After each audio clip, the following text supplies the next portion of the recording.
আমাদের বিএনপি ভারপ্রাপ্ত চেয়ারম্যান জনাব তারেক রহমানের নির্দেশে এখন কিন্তু আপনি ইউনিট লেভেল পর্যন্ত প্রত্যেক দিনই প্রত্যেকটা ইউনিটে একেবারে যুবদল, ছাত্রদল, স্বেচ্ছাসেবক দল সহ সকল অঙ্গ কিন্তু ইফতারি ব্যবস্থা করেছে সাধারণ এবং অসহায় দুস্থদের জন্য। আমিও দেখেন যে প্রতি মাসব্যাপী আমার বাসার সামনে এবং বিভিন্ন স্পটে ইফতারি ব্যবস্থা করেছি, সেরির ব্যবস্থা করেছি। এটা আর কি পায় না, বিষয়টা আসলে তা না, সবাই পাচ্ছে। এবং ঈদ উপলক্ষে আপনার বার্তাটা কি থাকবে দেশের মানুষের প্রতি?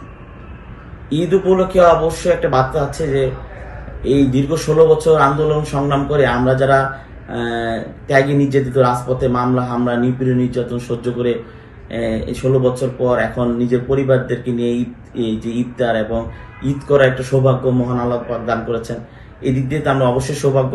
এবং সাধারণ মানুষ এই রমজান মাসে এই যে দ্রব্যমূল্যের ওই যে ঊর্ধ্বগতি বিগত দিনে বছরগুলিতে ছিল, স্বৈরাচারী বছরগুলিতে ছিল, এই দ্রব্যমূল্যের ঊর্ধ্বগতি কিন্তু এবার রমজানে কিন্তু তেমন একটা পাওয়া যায়নি, পাওয়া যায়নি বলে বলা যাবে। যেমন দেখা যায় গত রমজানও ছিল 300 টাকা কেজি পেঁয়াজ ছিল, 1200 টাকা কেজি, তারপর এই যে কি বলে কাঁচামরিচ ছিল। গত 16 বছর যাবৎ 2009 সাল থেকে শুরু করে স্বৈরাচারী সরকার দেশটা চালিয়েছে।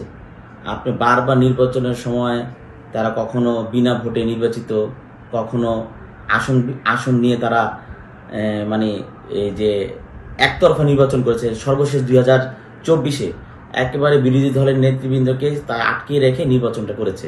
এই 16 বছর অসংখ্য পুলিশ প্রশাসন নিজের এই যে গোপালগঞ্জ জেলা, এই ধরনের তারা জেলা ভিত্তিক কোঠা বাড়িয়ে নিজের লোক দিয়ে, ছাত্রলীগ যুবলীগ দিয়ে আইন শৃঙ্খলা রক্ষাকারী বাহিনী তারা নিয়ন্ত্রণ করেছে দেশের। এখন দেখেন অন্তর্বর্তীকালীন সরকার বিপুল গণগোষ্ঠী একটি দেশ।